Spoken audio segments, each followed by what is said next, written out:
Welcome to Bookwood.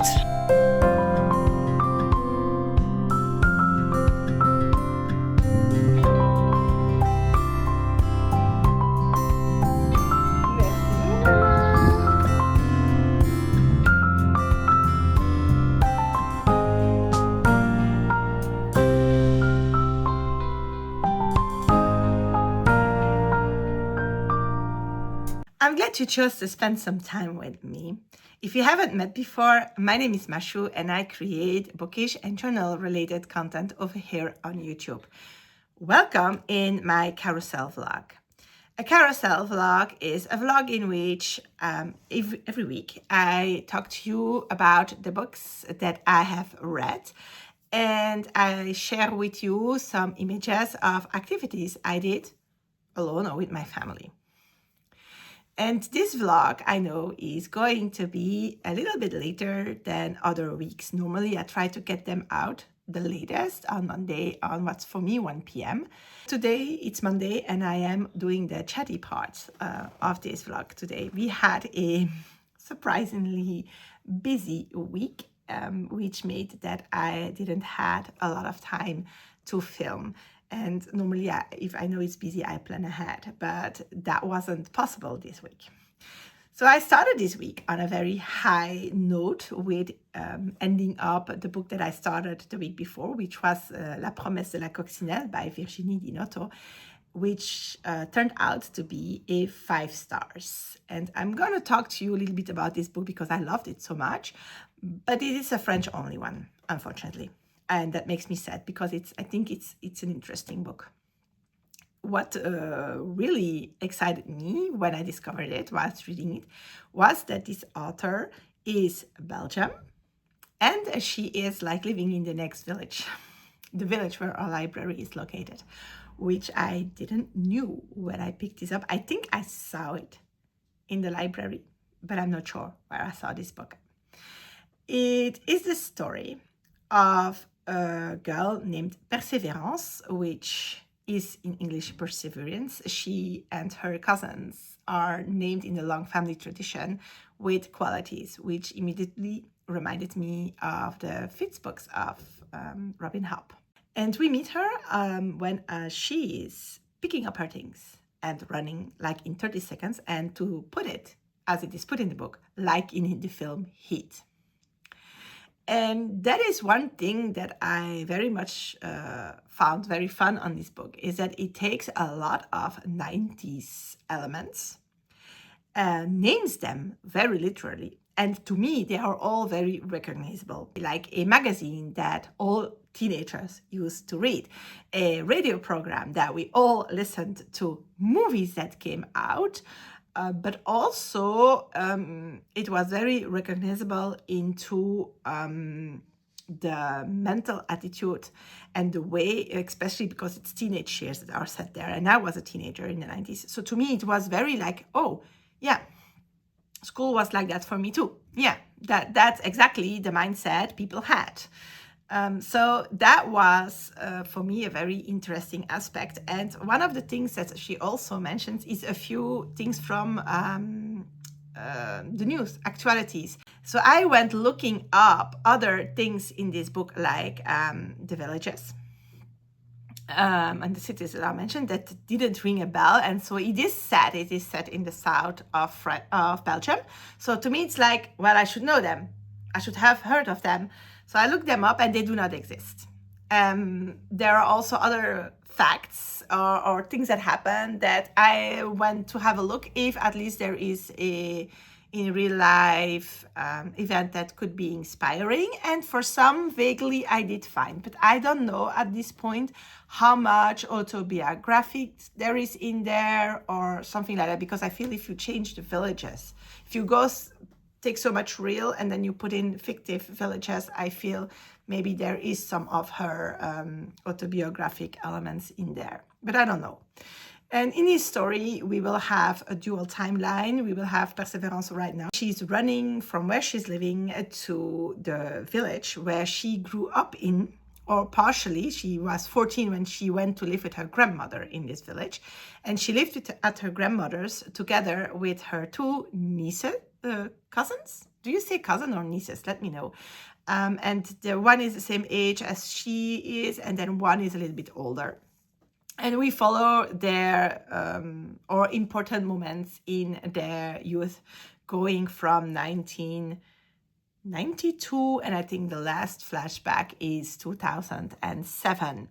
And during all this time, we see them growing up, and we see also the difficulties they have. This book is not lighthearted. It is touching on a very heavy topics. One is eating disorders, but then it is all done in a way that it's not in the face. We are in the head of Perseverance, who has this eating disorder, who develops it, and we see it sliding in, we see it developing, but we don't have like it named before it comes to a point that she goes to the hospital. And I thought that was very well done. We see all the mental problems or challenges and shifts happening without them being labeled, without them being made the center of it, though they are. I think it is really well done. And we will have these flashbacks mixed in with things from now. So she goes back to this village. She is able to rent her grandmother's house. She meets the neighbors. And slowly, very slowly, memories come back whilst meeting people from her past. So then a flashback is in there, but the flashbacks still follow a story. I think it's very nicely done. And by the end, we will also know why she's running, because in the very start, she says, like, it will not be long before the police comes after me. And so hold the book. You are left with this doubt, has she done something criminally wrong, or has she done something that to some people is wrong? But this book it made me tear up. It made me feel a lot of things, and it deserved 5 stars. And that was the fantastic start of a disastrous week. I'm not going to go into detail, but there were 2 things that made this week very disastrous for me. The one is very serious. Somebody hit our 2 cars in front of our house. They were parked on our front porch. Maybe not front porch. You have like this private parking spot in front of our house. Somebody just drove into the 2 cars. So we spent the week running insurance and police and workshops. And then one is work car, so with my husband's employer. And that's why I didn't film a lot, because this was very, very hectic. And we're still dealing with that, but we are out of the maelstrom now. We are fine. And it will be fine. Nobody got hurt. It's okay. We will live through this. And the other thing that made my week not so fun is that it's Hikeathon. Hikeathon started on Monday, and it's raining. Like it's raining and hailing, and it's like winter, and I wanted to do hikes and stuff for Hikeathon, and we can't. So maybe stick to the end to see what we finally did for it. So talking about Hikeathon, one thing. So I'm going to fetch my reading journal, because when I made up, let me fetch it. It's here. When I made up my TBR for that, go look to see my original TBR if you're interested. I immediately said that I didn't have the prompts for this readathon, and that I collected all the prompts from previous years, and I drew with my TBR game prompts out of that. And I made the agreement that when the prompts came out, if I could had prompts that weren't for this year, which was highly probable, right? That I would try to find a prompt that fit the book that I had already coming in from the library, or that I would see if I could switch out books, and that if not, I would just read what I had. And Macy said in her announcement video, that will be down below, that anyways, you can read whatever you want as long as it's like this nature, camping, hiking theme. So it would be fine. But of course, it wouldn't be me if I hadn't changed up my TBR. So I did have to change. I had one prompt that came up that is in this year's readathon, and that is a survival story. And for that, I will be keeping 535. It's my current read, by the way, by Holly Jackson. But then I had to do some switching. So there were 3 books that I could keep if I switched the prompt. The first one is La Nostalgie Heureuse by Emily Nothomb. I had that for a seasonal read, and I remember I had to look, but it had like dates set in March, which is spring, and we are in spring. But this could also fit for a trail on the cover, and it's over there. I'm not sure if you can see it right. I'm not going to fetch it, but there is like a walking path on it. So it is a little bit stretched. I will not put that in question, but it fits. I can make it fit, so I will keep that. Then I can keep L'Héritier des Fées by S.F. Faye, which is a book I own also. And I had that for Shoes on the Cover, which now has become White Life on the cover. And you can see it. It is all the way up there. But it has, you will see it when I do the review, it has birds flying on the cover, which is wildlife. So we can do that. And I also get to keep, and I don't know the English title anymore. I will put it over here, but it's a Japanese novel. And I picked that for a mountain on the cover because it has Mount Fuji. But I could fit it in Fireside Story because in this book we are going to meet ghosts. And ghost stories are nice for campfires. So maybe it's a little stretch, but I think it can work. So I can keep the books that I had on hold in the library. There is 2 where I switched and the prompt and the book. The first one that I took out was Leaves on the Cover, for which I used my mushroom explanations in my TBR video, for which I double up with the group read for Mayflower's Readathon, which was The Forgotten Garden, which I'm also in the middle of. And I changed that for a book that has a hike. And I had put on hold extra, and it didn't come in yet, so I hope, and not all book came in. A book that is called Son odeur après la pluie by Cédric Sapin-Desfours, and it is a French book. I have the graphic novel version, but I know that in the novel version, there is an English translation. And then I also had to switch out the prompt with Elemental Magic, for which I had put in The Paper Magician, which is a Kindle included book. And I picked out the prompt Set in a Forest, and I used my mushroom for that. And I added in Le Vol des Dragons, which is a Robin Hood book, so it's the next in the Rainwild Chronicles. And the Rainwild Chronicles is mostly set in this very strange forest, right? So I hope that in this book we are still mentioning this forest. And otherwise, well, we'll see. We'll see how far we get anyways. So these are my TBR changes. And with that, I will leave you with a first set, of a small set, by the way, of clips in which my kids and I, my 2 oldest and I, are playing a game which is called Papillon, or Butterflies. And we hope you enjoy that. So I and my kids, we enjoyed playing a lot of board games for Old School April. So for that readathon, we mostly focused on the prompt playing old games. That's why I was in the Arcane Punks, and I took out a lot of games from my childhood, and I made them made my kids discover them. And it brought us back to play. We used to play a whole lot. We have a whole lot of board games, but life, right? We played less and less, and it a little bit got out of the habits. And I hoped that this readathon would bring back this habit, and we did enjoy that. So we did pull out a games TBR to be played, which are all themed around nature and spring and hiking. And I have one that is themed around the planets because of the prompt of watching the stars. in Hikeathon. And we thought that, well, it would be a nice addition at some point, maybe to show you some of these games.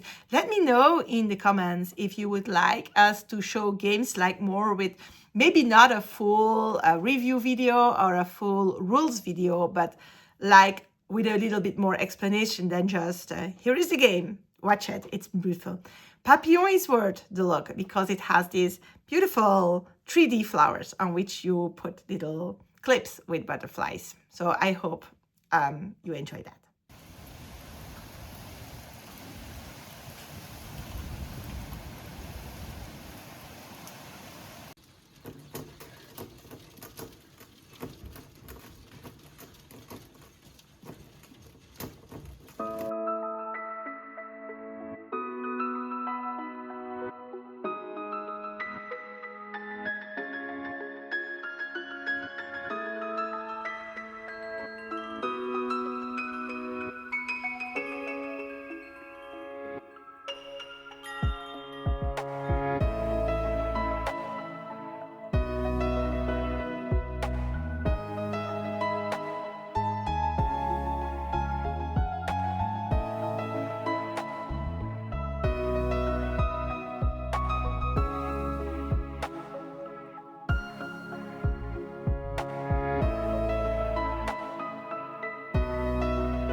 Of course, I did read during all this disaster time. I need to get out of the situation. And the second book that I finished is Husband Material by Alexis Hall. That was an audiobook that I listened to. And I know that when I listened to Boyfriend Material a few weeks back, I said, well, I'll keep this series as like on my wanting to read list if I need a LGBTQI plus author or a romance or a book with a queer representation in it, because I was afraid that if I would read the second one, I might enjoy less the first one. And when Louise of Foxes and Fairy Tales, hi Louise, said, well, I'm going to reread the two first one because further material is coming out in June and I want to be rereading it and then be up to date. She was like, who's going to read them with me? And of course, I was like, me? So I listened to husband's material. And I must say that at the start, I say almost, regretted picking it up because we start this book off 2 years after the main events. And we start this book off again with Lucien, and he used the term, so I will use it also, the bridesmaid for Bridge, his best friend's wedding. And of course, things go wrong.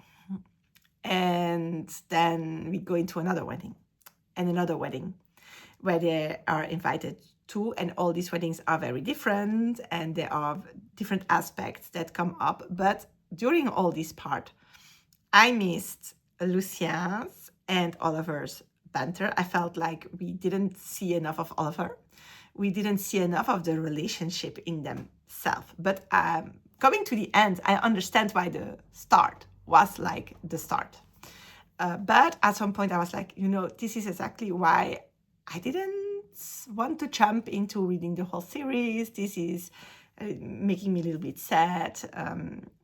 But I hang in there because, well, I didn't want to DNF a book that I was buddy reading. And also, it was not bad. It was just missing what I so much loved about the first one. And then we come to what I call the second part. So we have all these weddings and we see indeed the whole psychology of Lucien, which I'm not going into detail with because I don't want to spoil you the book. But we come to a point where we can agree that we all expect that one will ask the other to get married. And so we come to that point, and from there on, I feel we go back to the same ambiance as in boyfriend material, which made me very happy. And we are following Lucia and Oliver being very much themselves, organizing their own wedding. And also coming up a whole lot of disagreements, discussions, if it is for them or even for the reader. And we might have an ending that is everything but expected, and that I really liked. And the thing I mostly appreciate about Alexis Hall's books is that he takes, or they take, because I don't know, they take subjects that are like queer related, but also valid somehow for everybody, and makes you think about them without giving the solution. For me, do not spoil this series. I will go back to Looking for Grove. It stays my favorite of him, in which he takes like the casual gamer who has this very active social life, and he takes the archetypical gamer who is like online, makes them a queer couple, and then brings up themes like, can your friendships made online be as impactful, as important, as deep as the connections you make in real life? Do you need to have both? Do you need to take someone out of the gamer world and put him into something else? Are there reasons why maybe this does not work? And it will bring up other things, but that's the example I want to give. And how he takes he takes a whole bunch of things. And in his books, I feel many of the characters and situations are archetypal. Archetype? How do you say that in English? An archetype, or maybe a stereotype, but I feel stereotype has more negative connotations, and I don't want it to have these negative connotations because it is in the story, it fits so well. and it works out so fine, and then it makes you really think. And in this story, I feel it makes you think a lot about the meaning of marriage. It makes you talk about or think about how it's going, whatever I say is going to come out wrong, but it's not meant wrong. It's like how to be gay, because Lucien is very openly gay and rainbow, and it's perfectly fine. And Oliver is like the guy, if you meet him in the street, you couldn't tell. There is no indication in how he's dressing or speaking or behaving that gives away that he's gay. And they have themselves this discussion about, do you need to be like all rainbows and stuff? Do you need to be openly part of this community or not? And I found the way it is handled very interesting.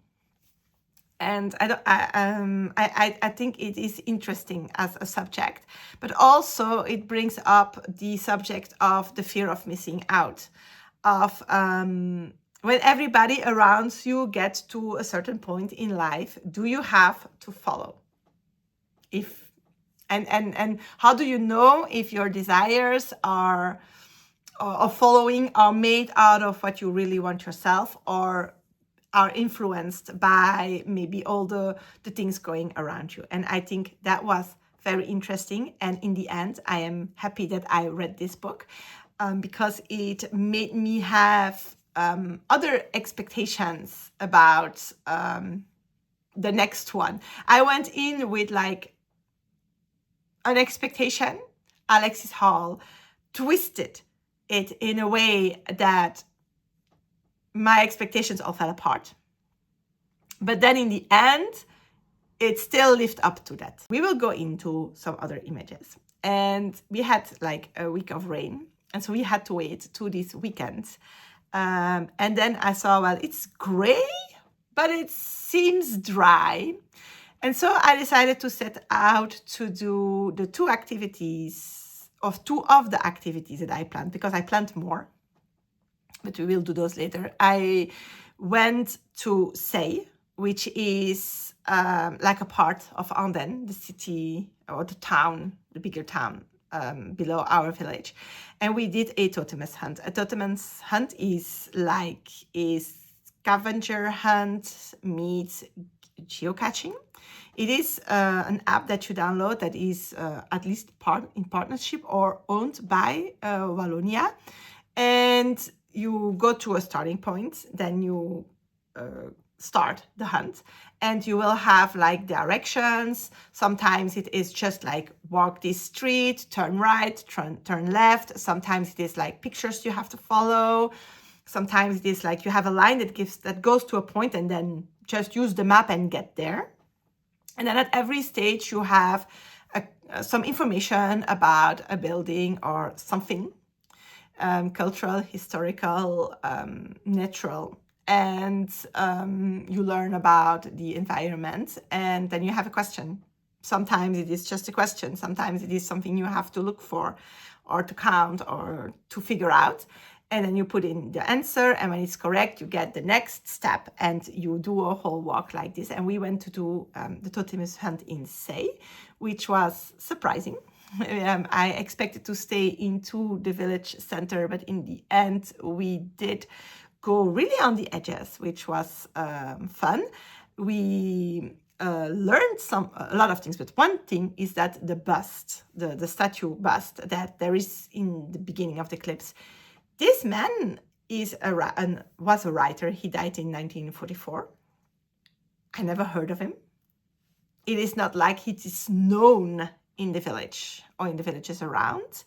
And I never heard about this book. I don't know this book. So I'm going to try to find it and to read it. But that's another project.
I did finish one other book, and it is that one over there, and it is the Cautious Traveler's Guide to the Wastelands by Sarah Brooks. This book caught my attention because of the fact that it is set to be like a fantastic genre mix. It is historical fiction, which has like a steampunkish vibe.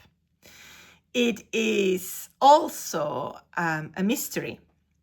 It is also like a very malaising, I think is the word, gothic horror. And it has a bit of fantasy. So that is something, right? And then it is all set in an isolated, closed room setting, which is a train. This one, again, is a 5 stars. I want to reread it, and I want to read it in English. The translation is very poetic, so I think the English must be even more poetic. This book is indeed something. We are meeting 3 characters.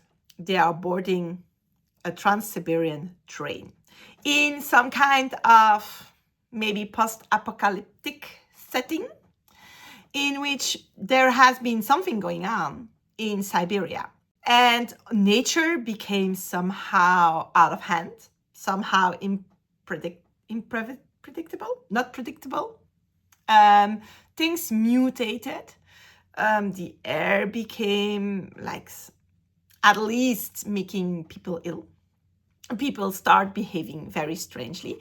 And so this area has been abandoned to itself. There is like a double wall in front of Peking and a double wall in front of Moscow. And for decontamination, so decontamination. And so this train is going from one city to the other. And then when it arrives, it stays within these walls to make sure it doesn't bring any illnesses and stuff into the city. And this trip is about 15 days long, and it is dangerous. There is only one company assuring this trip, which is called The Company. And we are starting the book off in Peking, where the train is preparing to leave again and to do the trip again. But he has been in station for several months. I think it's months, because something happened.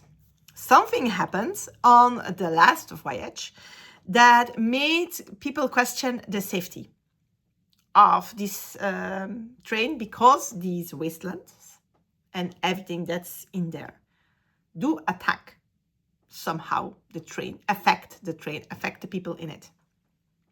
And so it went wrong. They couldn't keep them out enough, or out simply, to make sure. So they had to do things to make this train being secure again before leaving. And he's leaving. And the first person I think we meet is Maria. And Maria is boarding the train under a false identity. We know it's a false identity. It will take out a few pages before we know who she is. And she's, but it's pretty early, so I will say it. She is the daughter of the manufacturer that makes the glass windows of this train. And after the disaster of the last, how do you say it? We'll call it last trip. Her father has been accused of not being good at his job. It would be his fault that the glass wasn't strong enough, and that's his fault. And so he was accused of being the cause of the accident. Her father came home, withdrew in his study. He didn't come out anymore. He seemed depressed. He had a heart attack. And then the company came in and they took all his work. But Maria is not convinced that her father died of natural causes. She is convinced that there is something going on. And so she boards this train, with two reasons. One, she gets out of Peking back to Russia, where she's from, in the hope to rebuild her life, because her mother also died, and now she's like a young woman, but an orphan and ruined, basically. And whilst going back, she might as well find out what really happened. So maybe she can clear her father's name and have some kind of future for herself. We will meet, and I hope I pronounce it right, Wei Wei, and Wei Wei is called the child of the train. She was born 16 years ago during a thunderstorm on this train, and it's not clear to me if her mother abandoned her or died during childbirth, but she was adopted basically by the crew of this train because they thought she brought luck. And she has grown up on this train. She knows every little bit and every secret. She has no specific job. She runs errands around the train, does a lot of different things. And so she comes into all of the sections of this train. This train has like first class and third class, and then an observatory place, and then wagons that are for stocking things. And then there is even a laboratory, and then there is a doctor's wagon. So she goes everywhere, and she knows it very well. And she's also very acclimated to moving around in it and to go into these wastelands. And we will also be following the Professor Henry Gray. Yes, Professor Henry Gray. And he is a scientific traveling in first class. And he has been set aside of the scientific community. He made an error, and to me he feels like a little bit crazy, and he's there, and to him, taking this train that will go to an exhibition in Moscow is the one and only opportunity he has to prove his point and to be a respected scientist again. Through Wei Wei, we will meet some side characters. One is who they call the Professor, which is a guy who travels in third class, and he is part of a society that goes on and on with the train to observe the wastelands. And these are like amateur scientists. They don't have all the same opinions, and they just bring out information, papers they write, observations, theories, thoughts, things like that. And we will meet the captain, who has a story of her own, who is the leader of the train. And then we have a cartographer, a Japanese name, Suzuki, I think. And he is like a person observing the wasteland, and like in the idea is that he keeps it tracked and written down and observed so that they can take care of the safety of the passengers. But what he brings out as information is also like the official, correct information about the wastelands, and the only one that the company will basically recognize and allow. We'll also learn that on this train there is two people from the company that are there to make sure everybody is safe and secure and that all the rules are being obeyed. We don't like them. That's right from the start, we don't like them. And so we will board this train and we will go along.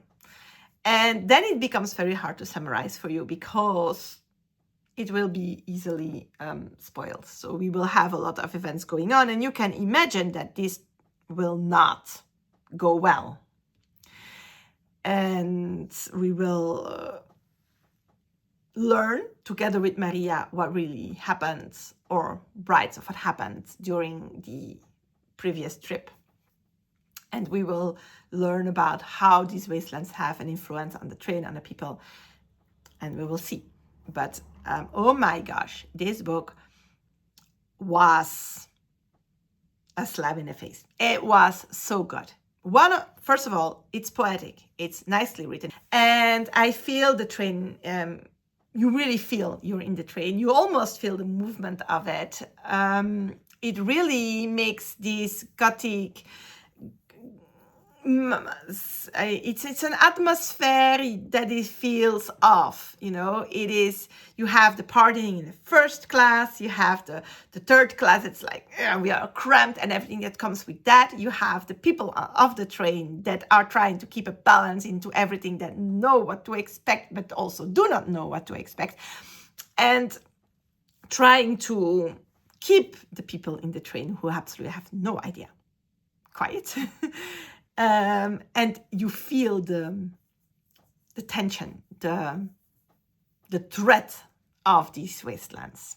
All through, we will also have little pieces of the book that is the guide, the Cautious Traveler's Guide to the Wasteland by Rostov, that will give information about these wastelands. Just for the being in it, it was so worth reading. It was captivating. It was, you want to know, I wanted to know what is going on. But also this book has some very well placed phrases, sentences that makes you think. And I feel this is an excellent book club book. How to say without spoiling it, it is most definitely a commentary on society, on aspects of it, and it does that really well. And I feel that you are dragged in this this way that trains start off slow and then come to speed. You are dragged in a story that really moves that way, and by the end you are so far away from the start. And I cannot say more of it because it would be spoilery, but if you have read it, please come to my Discord. Let's chat about it, because I really want to. I'm gonna reread this. I'm going to read this in English. I have even convinced my husband to read it, which is, he often convinces me to read something, but I rarely can convince him. And now he's going to listen to this book. So I'm coming back to you about this book. I have convinced Jorim to read it. I'm trying to convince Tilia to read it. We will talk more about this. But before we do that, I will show you some other clips. And these clips are from the same day as we went to Seilles, and I did a little detour. And I went to see little free libraries. We call them book boxes, so I will just use that word next up. And we stopped at the 4 that are on my school drop-off pickup route.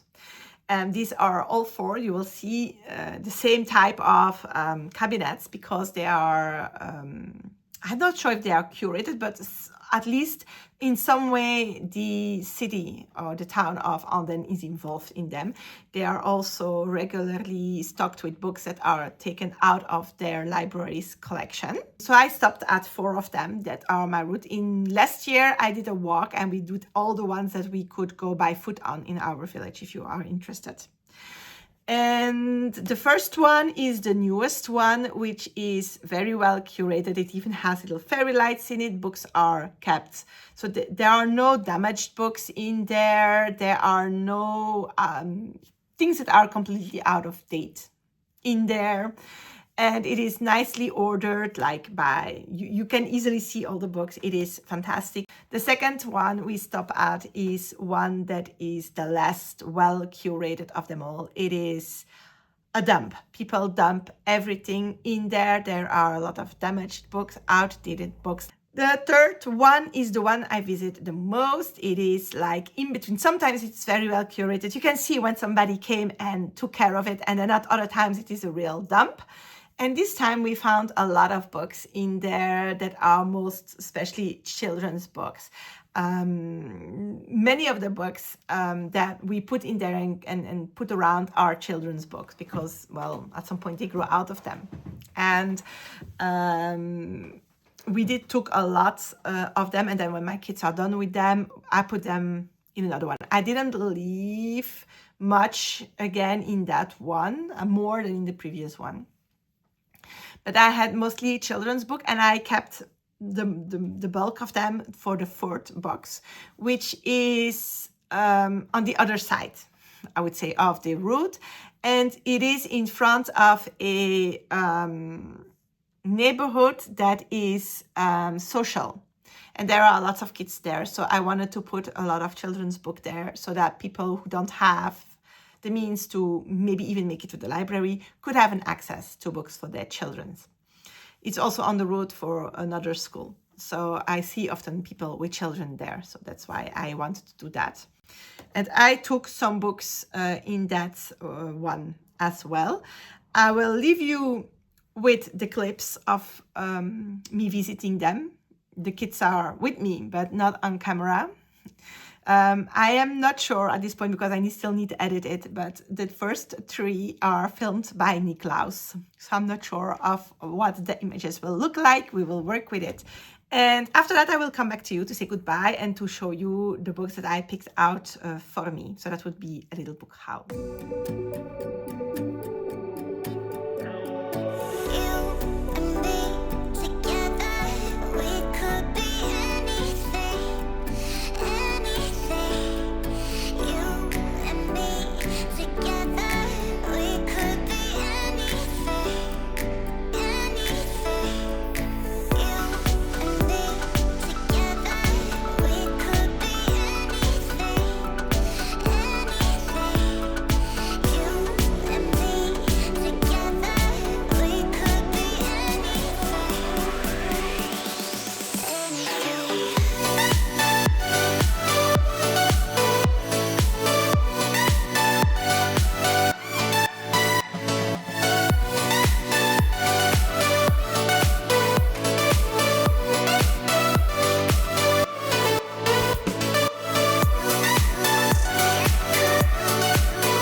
By now I'm realizing that I thought that I would have no vlog for you, or not much of a vlog for you, and that this is going to be a very long one.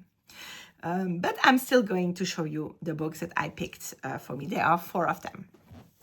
The first one is this one, which is called 100 Montessori Activities to Prepare Your Child for Reading and Writing. And you might say, but your youngest is 6. This is not something for you. But I have 2 kids who have trouble learning to read and to write. And I picked this up hoping that I would find some ideas of bringing activities into our life that would help them learning reading and writing. And I'm planning to go through it, to just read the bits, how the activity, because it's all like, you know, you have like an activity each page. So to take note of the ones that are interesting for me, and then I will put this book back into a little free library. I got this one and I like the format, you know. This is like a pocket format. It is like small and it feels like self-published. It feels like almost like very indie.